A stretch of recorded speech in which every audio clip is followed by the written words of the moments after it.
Од првите 8 дена од оваа година, 5 беа со повисоко ниво на загадување на воздухот и во Штип. Иако тоа е еден од почистите градови, мајќи ја специфичната конфигурација, сепак мирното и суво време, особено во вечерните часови, се одрази има вакви случаи овде. Ректорот на Универзитетот Гоце Делчев во Штип, Дејан Мираковски, земнет истакна дека бројките на загадување во Штип се сепак помали, споредбено со она што се забележува во другите градови, па како што вели, ваквата застапеност е генерално во целата држава во котлинските градови. Да признаам, Штип вообичаено е еден од почистите градови, бидејќи има специфична конфигурација, односно се наоѓа на речиња кои што се испресечени со подлабоки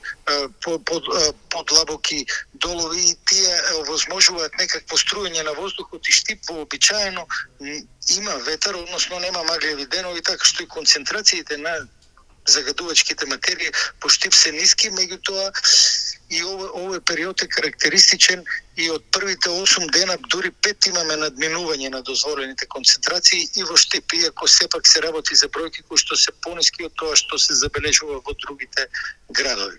Неколку дена е добар, еве во моментот квалитетот на воздухот е добар, меѓутоа во вечерните часови, бидејќи времето е многу мирно, стабилно, имаме надминување дури и во Штип. Фактички сега имаме висока употреба пред се на цврсти горива за грејење, кои што се екстремно голем емитор.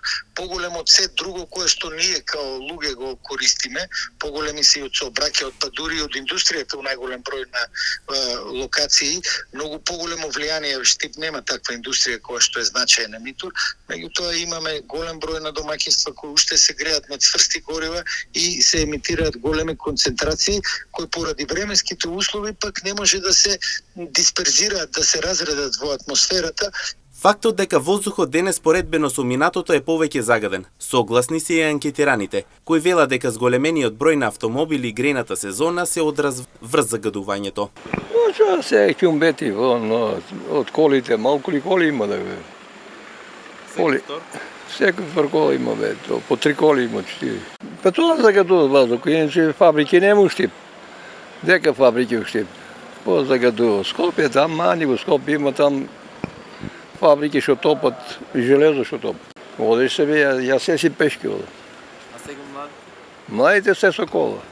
Види колку е паркирано. Тоа се не си излаво дом без кола. Коли многу има. Никој не ќе пешки доде. Од пешки одење до што криво. Ние кола имаме, не искрувам да си одеме пешки. Што знам, дека тоа дрвата што горе. Инаку краткотрајното и долготрајното изложување на суспендирани честички може да влијаат врз здравјето.